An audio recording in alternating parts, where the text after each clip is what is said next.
كلام السلف، علم نافع ومنهج واضح. كلام السلف pamoja na wema. بسم الله الرحمن الرحيم. إن الحمد لله نحمده ونستعينه ونستغفره ونعوذ بالله من شرور أنفسنا وسيئات أعمالنا. من يهده الله فلا مضل له ومن يضلل فلا هادي له. وأشهد أن لا إله إلا الله وحده لا شريك له. وأشهد أن محمدا عبده ورسوله صلى الله عليه وعلى آله وصحبه وسلم. أما بعد، فإن أصدق الحديث كتاب الله، وخير الهدي هدي محمد صلى الله عليه وآله وسلم، وشر الأمور محدثاتها، وكل محدثة بدعة، وكل بدعة ضلالة، وكل ضلالة في النار. رب اشرح لي صدري ويسر لي أمري واحلل عقدة من لساني يفقه قولي. اللهم علمنا ما ينفعنا وزدنا علما. Leo hii tukiwa tarehe 22 mwezi wa Safar mwaka 1448 Hijria, ambao ni sawa na tarehe 5 ya mwezi wa 8 mwaka 2026 miladi. صبيحة يوم الاثنين، يوم الثلاثاء، صبيحة يوم الثلاثاء. tuna nia ya kutekeleza wajibu wetu wa kubainisha kile ambacho tunachokifahamu katika haki kwa mujibu wa wajibu uliopo ndani ya Qur'ani. Allah subhanahu wa ta'ala alipomwambia mtume wake, la tubayyinunnahu linnasi wa la taktumuna, na kwa hakika mtawabainishia watu. La tubayyinunnahu linnasi, imma kwa maana ya kwamba ni wajibu kuwabainishia watu, lakini Allah pia subhanahu wa ta'ala sio hivyo tu kwamba ni wajibu watu wabainishe kilichokuwa cha haki. Ametuambia na Qur'ani, kuntum khayra ummatin ukhrijat lin-nasi ta'muruna bil ma'ruf wa tanhauna 'anil munkar. Mmekuwa nyinyi ni umma bora kwa sababu mnaamrishana mema na kukataza mabaya. Kwa lile jema utaliamrisha, utalisema, na lile baya utalikataza. Kwa hiyo tupo katika wajibu. Lakini pia kwenye kubainisha haki inawekwa wazi na inakuwa bayana njia ya watu ambao ni waovu. Wakadhalika nufassilu al-ayati walitastabina sabilul mujrimin. Wakadhalika nufassilu al-ayat, na hivyo ndivyo ambavyo tunavyozichambua na kuziweka kila mahala ayat, alama mbalimbali, imma sawasawa ni Qur'ani yenyewe au vitu mbalimbali katika vyenye kumjulisha mtu kwa Allah subhana. Wakadhalika nufassilu al-ayati walitastabina sabilul mujrimin, na ili iwe wazi tunazikunjua na kuzifafanua ayat ili iweze kujulikanwa njia ya watu mujrim, watu waovu. Kwa Qur'ani inaposomwa, maneno ya Mtume alayhi salatu wasallam yanaposomwa, ambapo Qur'an ni furqan, inakuja kufarikisha baina al-haqqi wal-batil. Haki inakaa huku na batil inakaa huku, watu wa haki wanakaa huku na watu wa batil wanakaa huku. Kwa kadhalika nufassilu al-ayati walitastabina sabilul mujrimin, walitastabina sabilul mujrimin. Na zinginezo katika ayati zinazobainisha hivyo, kama vile Qur'ani suratul Baqara inaweka wazi ya kwamba watu ambao wameingiwa na ukweli na haki hawatakiwi kuficha kile ambacho walichonacho katika haki, kwa sababu hilo litawapelekea kuwa ni mal'unin, wenye kulaaniwa, takuwa ni wenye kulaaniwa. Ala kulli hali tumepata maqta'ini au vipande kadhaa vya baadhi ya Waislamu wawili ambao wote wamekuwa ni wenye kuzungumza kunako yale ambao sisi tumeyazungumza, ambao wote nikiwatazama namna walivyo ni masufi, walivyo tu ni masufi ambao ima ni mutaalimun wenye kujifundisha usufi ambao hawaujui, na ima ni watu nao pia wanahitajia vitu vyao vingine. Mimi si watuhumu kwamba watafuta kiki au wanataka umaarufu, watuhumu hivyo, lakini nasema tu kwamba wao hawa nao pia ni wenye kujifunza usufi au ujui usufi, na madai yao kwamba wao wana masufi, sisi ndio ahlu dhikri. Qur'an imesema fasalu ahla dhikri in kuntum la ta'lamun, kama alivyosema bwana Diwani. Kwa hiyo dhikri maana yake ni watu wenye radi, wao ndio wanajua matamshi gani ya kusema. Pointi yangu ya kwanza mazungumzo yangu, kwanza kabisa ni nasaha. Kwanza kabisa nataka nianze kuzungumza ni nasaha. Nilichokuwa nakizungumza kwenye clip yangu na mazungumzo yangu na muhadhara wangu ulikuwa ni upande wa kujua haki iko wapi, usahihi uko wapi, na kuonyesha namna gani hawa Waislamu asufiyun wanavyojigonga gonga kwenye itikadi zao na matendo yao. Ndio ulikuwa msingi wangu wa kwanza, na ndio naujengea maneno yangu kwenye mazungumzo yale, kwamba hawa wanajigonga gonga sana kwenye mambo yao ya dini, na ndio hivyo ilivyokuwa.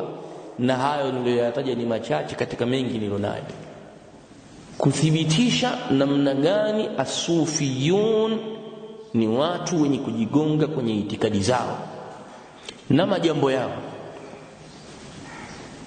Hicho ndio nakizungumza kwenye klipu hili.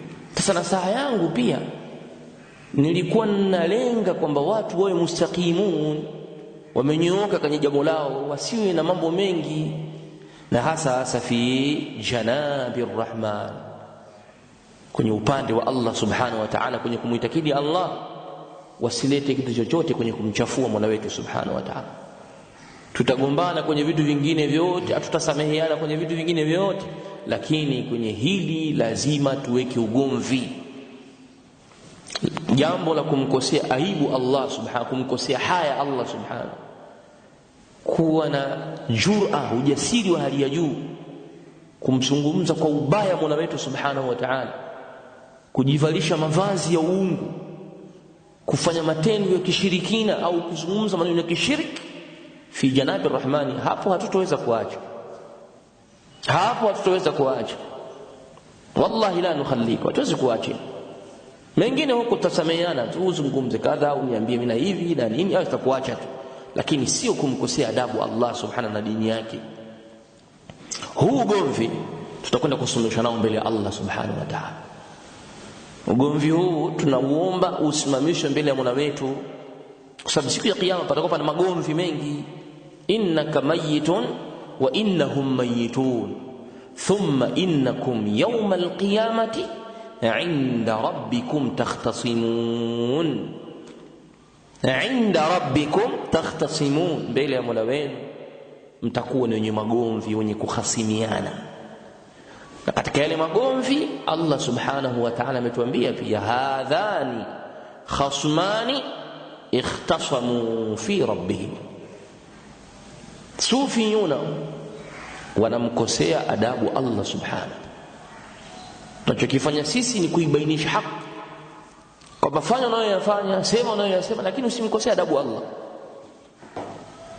Na hatusemi kwa lengo la kutaka kitu kingine chochote zaidi ya nasaha na kuwakumbusha Waislamu wengine wa chini kwamba hawa masufi hawa tunawazungumza sisi, wawe wa Tanzania, wawe wapi, hawa ni watu ambao vitabu vyao vimejaa suul adabi ma Allah, vimejaa adabu mbaya kabisa na Allah subhanahu wa ta'ala. Kwa hiyo faliantabihu, wazinduke, wamwelekee Mola wao kwenye shadaidi, kwenye shida, matatizo, mwelekeo. Achana na watu hao, washakosa haya na Allah subhanahu wa ta'ala, wamemkosea kabisa adabu. Itikadi yao kwa Mola wao ni mbovu, chafu, hajawahi kuisema hata Abu Lahab. Abu Lahabi hajawahi kusema itikadi dhidi ya Allah subhana kama wanavyosema masufi. Sasa imagine sisi tusio na ghaira kwenye itikadi namna hii, tusio na wivu kwenye itikadi namna hii, kuitetea, kumtetea Mola wetu. Ndio nikasema hatutaweza kuacha kwenye kipengele, vingine vyote kutakuwa chini, lakini pale mnapoweka shirku billah, mnapomkosea adabu Allah subhanahu wa ta'ala, hatutaweza kuacha. Tutatoa nasaha, na nasaha zetu zinaweza zikawa za maneno makali au yakawa maneno ya kawaida tu. Mtatupa maneno yote mnayotupa. Hawa wanataka wajulikane, wanataka umaarufu, hawa ni majitu wenda wazimu, hayana akili. Wenda wazimu mnaoni, na utakuja kuona wenda wazimu leo. Nitakuonesha namna gani mlivyokuwa ndio wenda wazimu kupitia vitabu vile. Kwa haya maneno hayawezi kutushughulisha, lakini sisi tutakujibu kwa kupitia vitabu vyenu, lakini pia kwa kutumia kitabu cha Allah subhanahu wa ta'ala wa sunnati nabii sallallahu alaihi wasallam. Hatutatumia kitu chochote Qur'an basi na tafasiri zake takazoamua kuzileta, tutakuonesha tafsiri hii iko hivi. Halafu wewe sasa muumini wa kweli, angalia maneno yetu.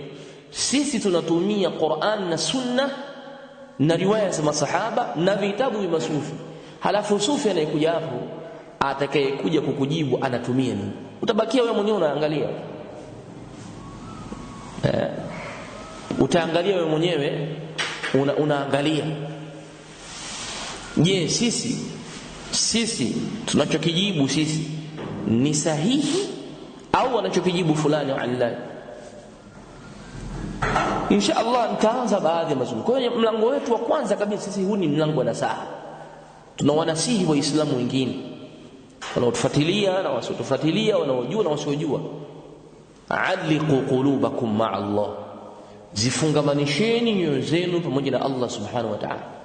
Achaneni na hawa watoto mawali wa uongo, mchongo hawa.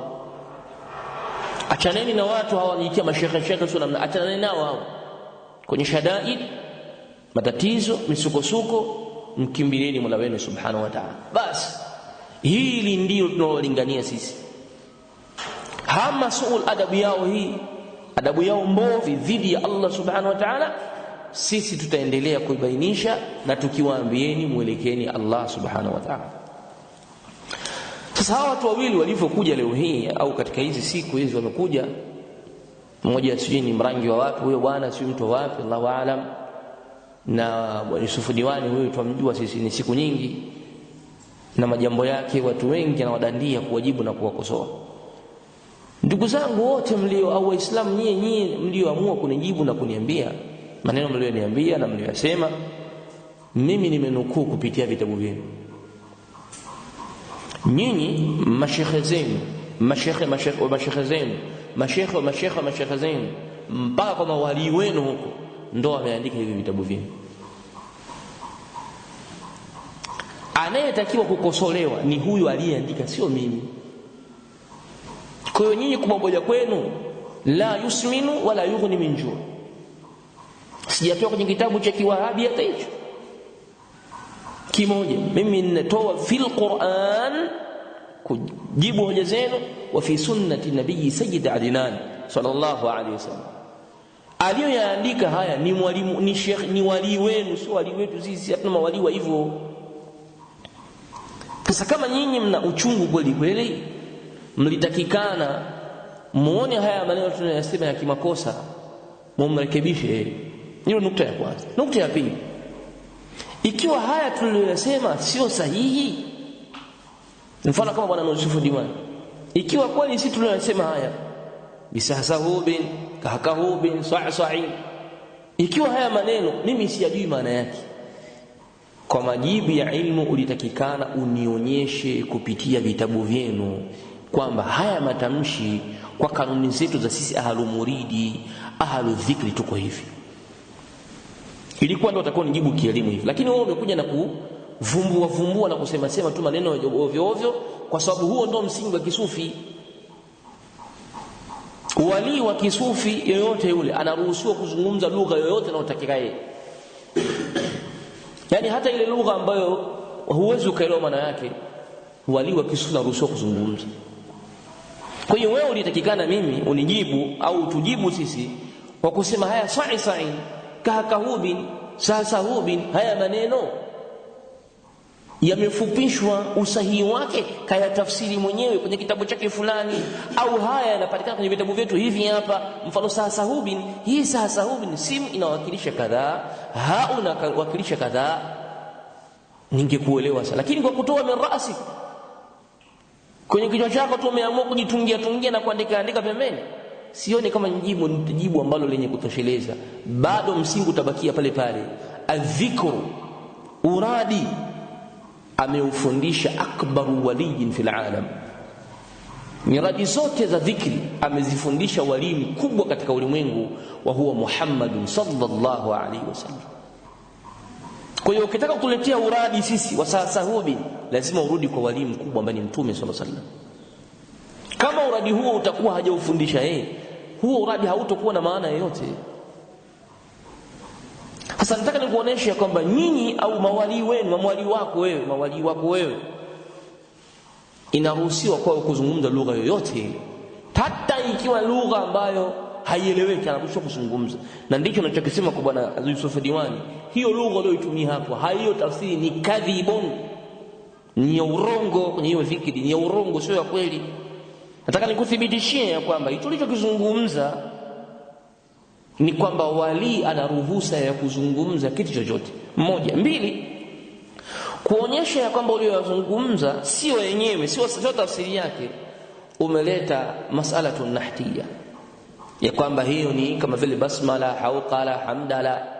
Sasa ukisema basmala, ukisema basmala fa'lala, tayib, fa'lala basmala, naam. Sahasahubi inakuja wapi kwenye fa'lala? Tutendiki kanuni. Sasa tumetumia kanuni moja, labda hizo mbili zingine uzilete, kwamba hii ni ikhtisaru hikaya kama unavyosema wewe. Umetoa mfano wa basmala ambao una maana ya fa'lala, basmala fa'lala, naam, sahihi. Na sisi tunakubali hiyo nahti ipo, wala haina maneno yote, tufahamu sisi pia kiasi chetu, lakini hatujikwezi kama mnavyodai nyinyi kwamba mna elimu pana sana. Tuje sasa kwenye sahasahubi, hii fa'lala kwenye sahasahubi inaingiaje?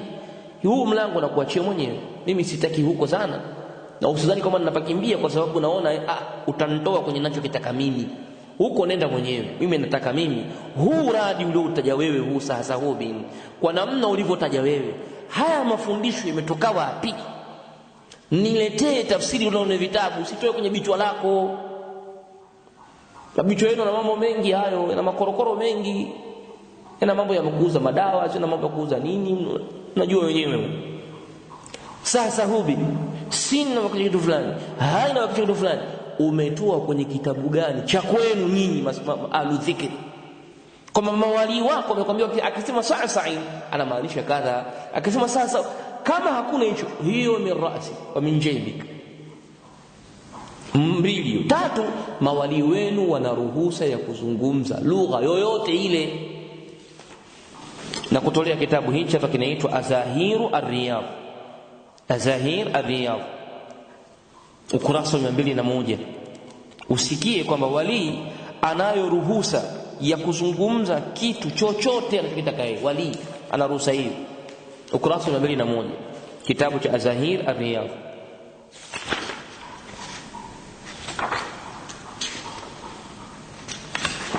Kinasema hivi, msikize vizuri uone kwamba tunachokisema sisi tutaona vitabu vingi. Azahiru Riyadh, hicho ni kitabu cha Abdul Mahmud Nur ad-Daim, na huyu Nur ad-Daim huyu ni Sammani, kama sikosini Msammani huyu, akimzungumza Wali Ahmad at-Tayyib. Kitabu sharru kitabu fil alam, hichi kitabu kichafu kabisa. Kitabu hichi kimejaa kufuru billahi, na ncha kwenu sio cha masama Wahabi. Na wewe unaonyesha kitabu cha Wahabi au cha masufi kinachotaja hayo unayotaka kuyasema wewe, kionyeshe kitabu.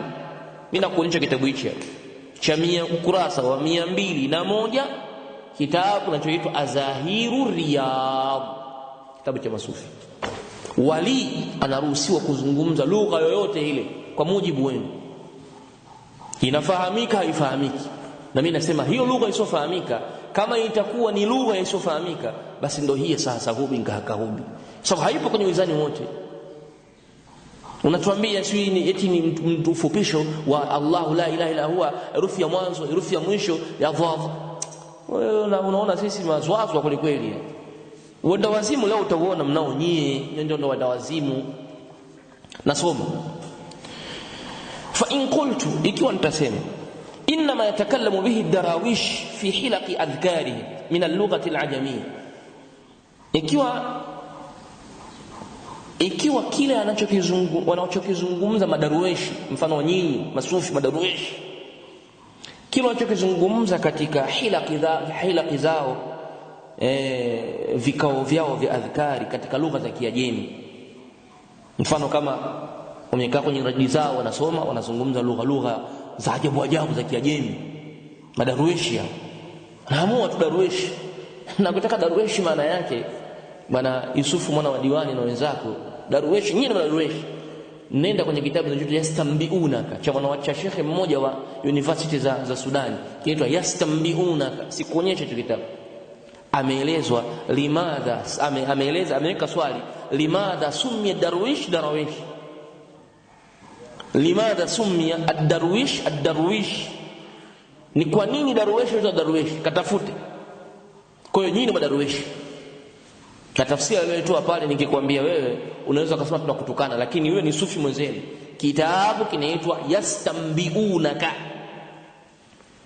ameeleza mule mambo mengi sana, kaeleza hovyo juu ya masufi. Sasa miongoni mwa hayo kaeleza definition, taarif ya darwish. Kwa nini darwish?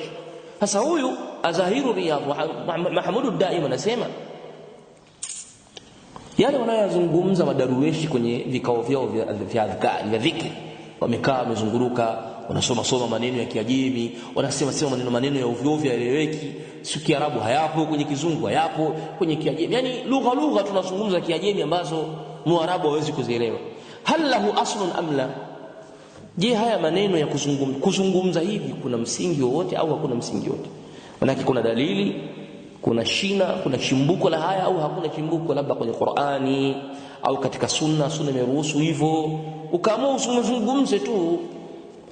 Wali akasema hivi, aljawab inna lahu aslan. Sikia jawabu kwamba wali kuzungumza lugha za Kiajemi na asili. Ungenijibu kwenye hoja hizi ningekuelewa vizuri sana kwamba hizi ni lugha za Kiajemi. Ungeniambia hii lugha ya Kisiriani, hii lugha ya Kisiriani sawasawa inamaanisha kaita wa kaita. Kwa mujibu wa vitabu vyenu ningekuelewa. Wali huyu Mahmud Nur ad-Daim akimzungumzia Ahmad at-Tayyib anasema kwamba ndio lugha za Kiajemi kwetu sisi madarueshi, lugha hizo zina asili, zina chimbuko. Haya, akatoa dalili, inna lahu aslan.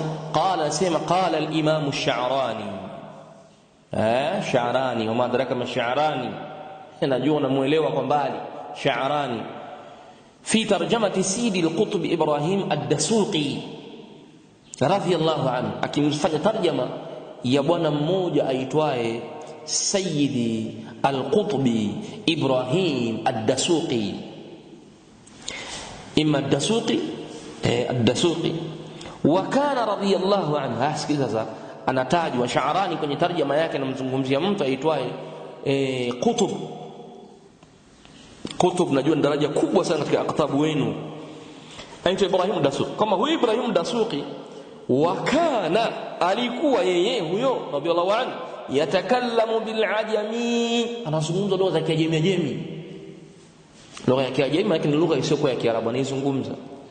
Wasiriani, ana uwezo kuzungumza Kisiriani, kama walivyosema kwamba uradi wa dhuhuri unasema sio uradi wa dhuhuri. Dhuhuri ni muda mrefu kuanzia zawalu shamsi mpaka kabla al-asri. Taarifa unasikia leo hiyo ya dhuhuri. Sasa anasema huyu wali huyu Ibrahim ad-Dasuqi alikuwa na uwezo wa kuzungumza lugha yoyote ya Kiajemi, ya Kisiriani, wala Ibrani na Kiebrani, wazinji na ya Kizinji, wasairi lughati. Tena anazungumza lugha zingine zote waliwe, Kiswahili, Kichina, Kijapani, zote wali huyo. Allah kamjalia wali. Sasa tuseme haya ndio sababu hata kwenye video kwenye maisha yetu ya siku hizi humu, taarifa habari humu tunazisikia, kuna watu wanajua lugha ajua lugha 18 wapo. Sasa tujalie nao wali wenu huyo Shaarani anasema anaweza kuzungumza lugha nyingi, anasema wasairi lughati, na anazungumza lugha zingine, baki ya lugha zingine anazungumza, anasema lughati at-tuyuri wal-wuhushi. Sheikh anazungumza mpaka lugha za ndege, lugha zile za ndege zile Sheikh ana uwezo kuzungumza. Waliwe na sawanyama anaweza kuzungumza. Ungenijibu kama hiki ni Kisiriani, sasa hubi ni Kisiriani kila maana hivi, ningesema naam, Yusuf Diwani mashaallah jazakallahu khair, wali umempatia kabisa Kisiriani hicho. Au ungeniambia hiyo lugha ya mbwa hiyo anazungumzaga hivyo na ina maana mawali unajua lugha za mbwa, ningekuelewa kabisa. Lakini pale palipokuwa haina maana ile lugha ya uradi ilipokuwa haina maana kwako wewe, ulipokuwa hujui maana yake, unatutungia maana, tunasema haya ndio makosa ya kwenu nyinyi. Kama nyinyi ni watu ambao mnapenda kujitungia vile mnavyovihisi vyenu nyewe wenyewe, kiamua kusema hivyo nasema huyu unaambiwa wali ana uwezo kuzungumza lugha zote. Kwa hiyo ungeniambia ungengekuwa naingia akilini kwamba sahahubi ni lugha anayozungumza wali, lugha ya Kisiriani, ambayo sasa ungeniambia maana yake ni kadha, maana yake ni kadha. Uliposhindwa inabakia matini vile vile, ni maneno yasiyokuwa na maana na hayana chimbuko kwenye mafundisho ya Mtume sallallahu alaihi wasallam. Mtume wetu katufundisha adhkari za asubuhi, katufundisha adhkari za baada salawati maktuba, katufundisha nyiradi za jioni, katufundisha nyiradi za kulala, katufundisha nyiradi za kuingia chooni na kutoka kwake, nyiradi za kutoka nyumbani, nyiradi za kuvaa nguo mpya, katufundisha zote hizo sallallahu alaihi wasallam. Ashinde kutufundisha sahabi, ashinde kutufundisha kahakaobi, sa'i ashinde kutufundisha. Hii imetoa wapi? Haya tunasema sisi ni maneno yasiyokuwa na chimbuko lolote, ndio uradi mnaotakiana nyinyi kumtaka Allah subhanahu msaada wake kwa kumwambia lugha hizi. Nimalizi bali nasema wasadiqu la yakhlu min muwafaqati litilka al-lughat, na mtu mkweli hawezi kuacha kuwafikiana na hizo lugha, kwamba inawezekana wali au mtu yote akazungumza lugha yote anayotaka yeye. Mtu mkweli hawezi kupinga hilo, na sisi tunasema ni kweli. Kuna watu wanaweza kuzungumza lugha za zingine, akazungumza Kichina na Mswahili, akazungumza Kizungu na Mswahili, inawezekana pia, sawa. Qultu, nikasema waqad yatakallamu saliku bil lughati al malakiyati samaan zaman, ngawofu mwingine wa kisufi huo. Kama asalik ndo muridi huyo mwenye kupita njia, maana yake mfuasi mwenye kufuata manhaji ya kisufi, ana uwezo wa kuzungumza lugha za kimalaika samaan samaa, mbingu baada ya mbingu. Hizo lugha unasemaje? Huo wali gani wa namna hiyo? Huo ni wali wa namna gani? Kwamba eti mtu asalik, tena ni asalik mwenye kupita njia ya usufia, kufuata usufi, au akawa ni muridi, au akawa ni wali mwenyewe, ana uwezo kuzungumza lugha za kimalaika samaan samaa. Bali akasema wa bilughati sufiyati almalaikati wa ahli at-tawq al-akhdari alladhina hum fawqa al-arsh, la ilaha illa Allah. Anaweza pia kuzungumza lugha za kisufi za kimalaika na lugha za watu wa juu. Hapa kataja ahli at-tawq al-akhdari, na tawq ni mduara wote unaokuwa kwenye shingo.